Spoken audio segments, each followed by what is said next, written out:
आज आपण एका अशा पुस्तकावर बोलणार आहोत, ज्याने अक्षरशः भारतीय समाजाला हादरून सोडलं होतं आणि आजही ते तितकंच महत्वाचं आहे.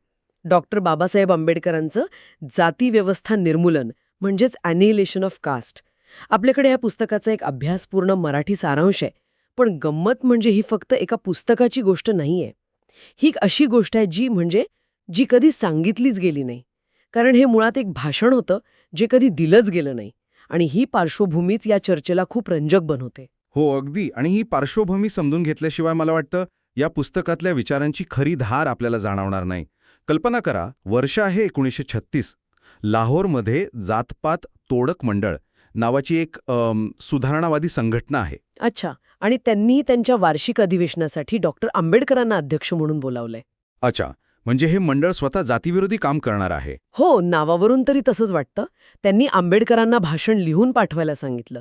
आंबेडकरांनी ते पाठवलं आणि मग म्हणजे ज्या मंडळाचं नावच जातपात तोडक आहे, त्यांनी तर त्या विचारांचं स्वागत करायला हवं होतं, की नाही? नाही, झालं उलटंच. मंडळाच्या सदस्यांनी तो मसुदा वाचला आणि म्हणजे त्यांच्या पायाखालची जमीनच सरकली. त्यातील विचार इतके क्रांतिकारक, इतके थेट आणि आणि मुळावर घाव घालणारे होते की मंडळाने आंबेडकरांना विनंती केली काय विनंती? की तुम्ही भाषणातील काही भाग काढून टाका, विशेषतः जो धर्म आणि धर्मग्रंथांवर टीका करतोय तो भाग. आंबेडकर अर्थातच तयार झाले नाहीत. त्यांचं म्हणणं होतं, मी माझ्या भाषणातील एक स्वल्पविरामही बदलणार नाही. कमाल आहे. म्हणजे ज्यांना जातीव्यवस्था तोडायची होती त्यांनाच हे विचार पचले नाहीत. यावरूनच त्या विचारांची तीव्रता लक्षात येते. त्या काळात हे विचार किती स्फोटक ठरले असतील. अगदी. वाद इतका वाढला की शेवटी तो कार्यक्रमच रद्द करण्यात आला. आणि मग जे विचार ऐकण्याचीही समाजाची तयारी नव्हती, तेच विचार आंबेडकरांनी स्वतःच्या खर्चाने छापले आणि ॲनिहिलेशन ऑफ कास्ट या नावाने ते अजरामर झाले. त्यामुळे या पुस्तकाची सुरुवातच एका संघर्षातून होते, एका नकाराला दिलेल्या उत्तराने होते. चला तर मग त्या विचारांमध्ये जरा खोलवर शिरून बघूया. असे नेमके कोणते विचार होते जे त्या सुधारकांनाही झेपले नाहीत?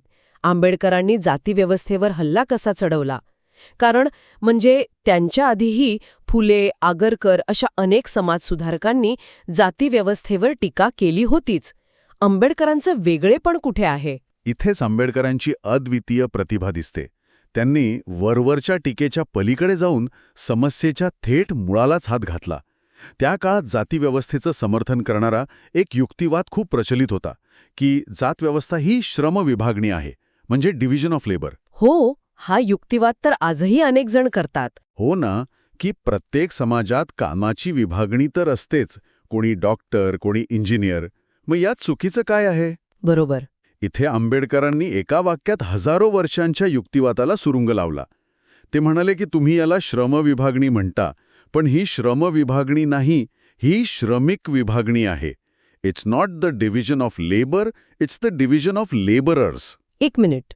श्रमविभागणी नाही, श्रमिक विभागणी. यातला फरक जरा सोपा करून सांगाल का? नक्कीच. बघा, श्रमविभागणी म्हणजे कामांची विभागणी. ती प्रत्येक आधुनिक समाजात असते आणि ती व्यक्तीच्या आवडीनुसार, क्षमतेनुसार बदलू शकते. आज जो डॉक्टर आहे त्याचा मुलगा कलाकार होऊ शकतो. हे झालं डिव्हिजन ऑफ लेबर. बरोबर. पण जातीव्यवस्था काय करते? ती फक्त कामांची विभागणी करत नाही, तर काम करणाऱ्या माणसांनाच जन्माच्या आधारावर वेगवेगळ्या कप्प्यांमध्ये कायमचं विभागून टाकते. अच्छा. ती माणसांनाच उच्च-नीच अशा उतरंडी बंदिस्त करते. ती तुम्हाला तुमची आवड किंवा क्षमता निवडू देत नाही, तर तुमच्या जन्मावरून तुमच्यावर एक काम लादते आणि तुम्हाला आणि तुमच्या पुढच्या पिढ्यांना त्यातच जखडून ठेवते. म्हणजे ही फक्त कामाची विभागणी नाही, तर माणसाला त्याच्या मूलभूत मानवी हक्कांपासून वंचित ठेवणारी एक क्रूर व्यवस्था आहे. आणि तुम्ही जे म्हणालात की ती आर्थिक विकासालाही मारक आहे, तो मुद्दाही महत्वाचा वाटतो मला. हो, कारण आंबेडकरांनी केवळ सामाजिकच नाही तर आर्थिक दृष्टिकोनातूनही यावर प्रहार केला. ते म्हणतात, ज्या समाजात माणसाला त्याच्या नैसर्गिक क्षमतेनुसार काम निवडता येत नाही, तो समाज आपली उत्पादनशक्ती कधीच पूर्णपणे वापरू शकत नाही. यामुळे बेरोजगारी वाढते, कारण काम उपलब्ध असूनही जातीच्या नियमांमुळे विशिष्ट व्यक्ती ते काम करू शकत नाही. त्यामुळे ही व्यवस्था केवळ अन्यायकारकच नाही, तर आर्थिकदृष्ट्याही अत्यंत अकार्यक्षम आहे. देशाच्या प्रगतीला अडथळा आहे. ठीक आहे. म्हणजे त्यांनी या व्यवस्थेचं स्वरूप उघडं पाडलं. पण मग ही व्यवस्था हजारो वर्ष टिकली कशी? यामागे कोणती शक्ती होती? इथेच धर्माचा मुद्दा येतो नाही का? मला त्यांचं एक वाक्य आठवतंय. जो धर्म माणसाला माणसापासून वेगळे करतो तो धर्म नसून अधर्म आहे. हो हो, हे वाक्य त्यांच्या संपूर्ण युक्तिवादाचा केंद्रबिंदू आहे. आंबेडकरांच्या मते जातीव्यवस्थेला इतकं बळकट करण्याचं काम इथल्या धर्मशास्त्रांनी आणि धार्मिक ग्रंथांनी केलं आहे. मनुस्मृतीसारख्या ग्रंथांनी या विषमतेला केवळ सामाजिक मान्यता दिली नाही, तर त्याला ईश्वरी किंवा दैवी ठरवून एक प्रकारची पवित्रता दिली. पवित्रता. हो, ईश्वराने 4 वर्ण निर्माण केले आहेत असं सांगून त्यावर प्रश्न विचारण्याचा किंवा ते बदलण्याचा अधिकारच माणसाकडून काढून घेतला. म्हणजे ही व्यवस्था चुकीची आहे असं नाही, तर ती पवित्र आणि नैसर्गिक आहे असं लोकांच्या मनावर बिंबवण्यात आलं. अगदी. आणि जेव्हा एखाद्या गोष्टीला धर्माचा आधार मिळतो तेव्हा ती लोकांच्या मनात इतकी खोलवर रुजते की ती त्यांना नैतिकदृष्ट्या योग्य वाटायला लागते, मग ती कितीही अन्यायकारक असली तरी. खरंय. त्यामुळेच आंबेडकरांचा संदेश स्पष्ट होता. जोपर्यंत तुम्ही या व्यवस्थेच्या मुळाशी असलेल्या धार्मिक विचारांवर हल्ला करत नाही तोपर्यंत केवळ वरवरच्या सुधारणा, जसं की सहभोजन किंवा आंतरजातीय विवाह, बरोबर, त्याने काहीही साध्य होणार नाही. ते म्हणजे रोगाच्या मुळावर इलाज करण्याऐवजी फक्त वरून मलमपट्टी करण्यासारखं आहे. ठीक आहे. म्हणजे त्यांनी रोगाचं निदान केलं की याचं मूळ धार्मिक ग्रंथांच्या मान्यतेत आहे. पण मग इलाज काय सांगितला? केवळ धर्मग्रंथ नाकारून समाज कसा बदलेल त्यासाठी काहीतरी सकारात्मक आराखडा त्यांनी दिला असेलच. हो, नक्कीच. त्यांचे उपायही तितकेच क्रांतिकारक होते. पहिला आणि सर्वात महत्त्वाचा उपाय तो म्हणजे वेद आणि स्मृतींसारख्या धर्मग्रंथांना दिलेली ईश्वरनिर्मित पवित्रता आणि अंतिम सत्य असण्याची भावना पूर्णपणे नाकारणे. म्हणजे बुद्धीच्या कसोटीवर घासून बघणं. अगदी. त्या ग्रंथांची चिकित्सा करण्याची, त्यावर तर्काच्या आणि न्यायाच्या आधारेवर प्रश्न विचारण्याची गरज त्यांनी मांडली. थोडक्यात बुद्धिप्रामाण्यवादाचा स्वीकार करणे. पण स्वातंत्र्य, समता, बंधुता ही मूल्य रुजवण्याची कल्पना त्या काळातल्या सगळ्याच नेत्यांना मान्य होती का? कारण मला आठवते की ह्याच मुद्द्यावरून आंबेडकरांचा महात्मा गांधींशी एक मोठा तात्विक संघर्ष झाला होता. गांधीजी वर्णव्यवस्थेचे समर्थक होते असं या सारांशामध्ये म्हटलं आहे. हे खरं आहे का? हो, आणि हा मुद्दा समजून घेणं खूप महत्त्वाचा आहे. हा दोघांमधील सर्वात मोठा आणि मूलभूत तात्विक मतभेद होता.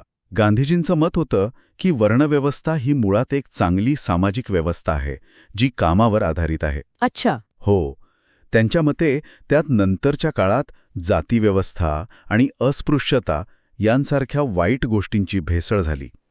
त्यामुळे त्यांचा दृष्टिकोन सुधारणेचा होता. त्यांना वाटत होतं की वर्णव्यवस्थेतील अस्पृश्यता आणि उच्च-नीचता काढून टाकली तर मूळ वर्णव्यवस्था टिकवता येईल. पण गांधीजींचा नेमका युक्तिवाद काय होता?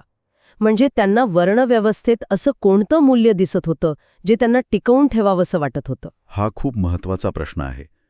गांधीजींच्या मते वर्णव्यवस्था ही वंशपरंपरागत व्यवसायावर आधारित होती आणि त्यामुळे समाजात एक प्रकारची स्थिरता येते, स्पर्धा टाळली जाते. त्यांच्यासाठी तो एक सामाजिक सलोखा राखण्याचा मार्ग होता. आणि त्याला काही आध्यात्मिक आधारही होता का? होता. त्याला एक आध्यात्मिक किनारही होती, ज्यात प्रत्येक व्यक्तीने आपला स्वधर्म म्हणजेच नेमून दिलेलं काम निष्ठेने करावं अशी अपेक्षा होती. त्यांना वाटत होतं की यातील भेदाभेद दूर करून एक आदर्श रामराज्य स्थापन करता येईल. आणि यावर आंबेडकरांचा प्रतिसाद काय होता? त्यांनी हा युक्तिवाद कसा खोडून काढला? इथेच दोघांमधील दृष्टिकोनांची भिन्नता स्पष्ट दिसते. आंबेडकरांनी गांधीजींचा युक्तिवाद पूर्णपणे नाकारला. त्यांचं म्हणणं होतं की तुम्ही ज्याला वर्णव्यवस्था म्हणता तेच जातीव्यवस्थेचं मूळ आणि सैद्धांतिक रूप आहे. ते वेगळे नाहीत, एकच आहेत. बापरे. ते म्हणाले की तुम्ही म्हणता की त्यातला भेदाभेद काढून टाकू, पण भेदाभेद हाच तर वर्णव्यवस्थेचा आत्मा आहे. एकाला ज्ञानाचं काम, दुसऱ्याला संरक्षणाचं, तिसऱ्याला व्यापाराचं आणि चौथ्याला सेवेचं काम देणं, आणि हे जन्मावरून ठरणं, यातच तर विषमतेची बीजं आहेत. म्हणजे एकाला वाटत होतं की इमारतीला लागलेली कीड साफ करता येईल, तर दुसऱ्याचं म्हणणं होतं की इमारतीचा पायाच चुकीचा आहे, त्यामुळे ती पाडावीच लागेल. तुम्ही अचूक उदाहरण दिलं. आंबेडकरांसाठी वर्णव्यवस्था ही एक शिडी होती आणि जाती म्हणजे त्या शिडीच्या पायऱ्या. जोपर्यंत तुम्ही ही शिडीच मोडून टाकत नाहीत तोपर्यंत लोक वर खाली चढण्याचं आणि एकमेकांना खाली ओढण्याचं थांबवणार नाहीत. म्हणजे हा केवळ 2 नेत्यांमधला वाद नव्हता. परिवर्तनावर, ॲनायलेशनवर. या पुस्तकात आंबेडकरांनी नैतिकतेचा संबंध थेट मानवतेशी जोडला आहे हे देखील खूप महत्त्वाचं वाटतं. त्यांच्या मते समाजाचा आधार नैतिकता असली पाहिजे, पण त्या नैतिकतेचा स्रोत धर्म नसून मानवता असावा. अगदी. इथं ते सामाजिक तत्वज्ञानाच्या मुळाशी हात घालतात. ते म्हणतात की जी नैतिकता केवळ एका विशिष्ट गटापुरती मर्यादित असते किंवा जी माणसामाणसात भेद करते, ती खरी नैतिकता असूच शकत नाही. तर मग खरी नैतिकता कोणती? खरी नैतिकता वैश्विक असली पाहिजे, युनिव्हर्सल. आणि या वैश्विक नैतिकतेची 3 तत्व त्यांनी सांगितली: स्वातंत्र्य, समता आणि बंधुता.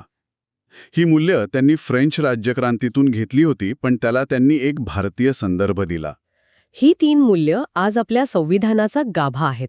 पण आंबेडकरांच्या मनात या मूल्यांचा नेमका अर्थ काय होता? त्यांच्यासाठी स्वातंत्र्य म्हणजे केवळ राजकीय पारतंत्र्यातून मुक्ती नव्हती, तर ते होतं व्यक्तीला व्यवसाय निवडण्याचं स्वातंत्र्य, विचार करण्याचं आणि मत मांडण्याचं स्वातंत्र्य. आणि समता. समता म्हणजे केवळ कायद्यासमोर समानता नाही, तर सामाजिक आणि आर्थिक जीवनातील विषमतेचा अंत. आणि सर्वात महत्त्वाचं म्हणजे बंधुता.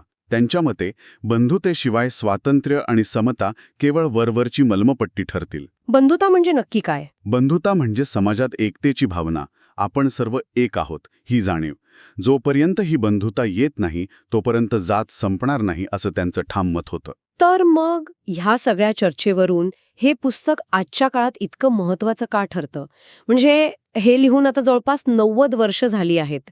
काळ बदलला, कायदे आले, संविधान आलं, तरीही या पुस्तकाची समर्पकता का टिकून आहे? कारण आंबेडकरांनी ज्या मूलभूत मानसिकतेवर बोट ठेवलं होतं, ती मानसिकता आजही समाजात कोणत्या ना कोणत्या स्वरूपात जिवंत आहे. उदाहरणार्थ, आज आपण शहरांमध्ये जातीय भेदभाव उघडपणे दिसत नसला तरी लग्नाच्या जाहिरातींमध्ये फक्त आपल्या जातीतील स्थळ पाहिजे हे सर्रास पाहतो की नाही? हो, हे तर खरंय. ग्रामीण भागात आजही जातीय अत्याचार आणि बहिष्काराच्या घटना घडतात. आरक्षणावरून होणारे वादविवाद हे तर याच मानसिकतेचं एक आधुनिक रूप आहे. म्हणजे ते आपल्याला सांगतात की प्रश्न केवळ कायद्याचा किंवा आरक्षणाचा नाही, तर तो आपल्या प्रत्येकाच्या मनात खोलवर रुजलेल्या सामाजिक पूर्वग्रहांचा आहे. जोपर्यंत लोकांच्या मनातून जातीची उच्च-नीच भावना जात नाही, तोपर्यंत केवळ कायदे करून खरी समानता येणार नाही. बरोबर. हे पुस्तक आपल्याला आरसा दाखवतं. ते आपल्याला अस्वस्थ करतं, प्रश्न विचारायला भाग पाडतं. ते आपल्याला जाणीव करून देतं की जातीची समस्या ही केवळ काही दलित किंवा मागास समाजापुरती मर्यादित नाही, तर ती संपूर्ण भारतीय समाजाची समस्या आहे. आणि त्यावर मात करण्याची जबाबदारीही आपल्या सर्वांची आहे. खरंय. म्हणूनच ॲनिहिलेशन ऑफ कास्ट हे आजही तितकंच समर्पक आणि दिशादर्शक ठरतं. ते केवळ भूतकाळाचं विश्लेषण नाही, तर भविष्यासाठी एक कृती कार्यक्रम आहे. तर या चर्चेतून एक गोष्ट अगदी स्पष्ट होते की जातीव्यवस्था निर्मूलन हे केवळ एक पुस्तक नाही, तर ते भारतीय समाजासाठी एक जाहीरनामा आहे. हे पुस्तक आपल्याला केवळ समस्या सांगत नाही, तर त्यातून बाहेर पडण्याचा एक वैचारिक आणि नैतिक मार्गही दाखवतं. आंबेडकरांचा संदेश स्पष्ट आहे: जोपर्यंत जातीव्यवस्था पूर्णपणे नष्ट होत नाही, तोपर्यंत भारत खऱ्या अर्थाने एक राष्ट्र किंवा एक लोकशाही बनू शकत नाही. हे विचार समजून घेणे आणि त्यावर प्रामाणिकपणे चिंतन करणे ही आजही काळाची गरज आहे. आणि या चर्चेच्या शेवटी एक विचार करण्यासारखा प्रश्न मागे राहतो असं मला वाटतं. कोणता? आंबेडकरांनी जातीच्या निर्मूलनासाठी धार्मिक ग्रंथांच्या पवित्र्यावर आणि त्यांच्या अंतिम सत्यावरच प्रश्नचिन्ह उभं केलं. त्यांनी समाजाच्या वैचारिक पायावरच थेट हल्ला केला. यावरून असा विचार मनात येतो की शतकानुशतके समाजाची रचना आणि नैतिकता ज्या विचारांवर आणि ग्रंथांवर आधारलेली आहे, त्या वैचारिक आणि धार्मिक मुळांवर थेट आणि कठोर प्रहार केल्याशिवाय खऱ्या अर्थाने सामाजिक समानतेकडे आणि बंधुतेकडे वाटचाल करणं खरंच शक्य आहे का?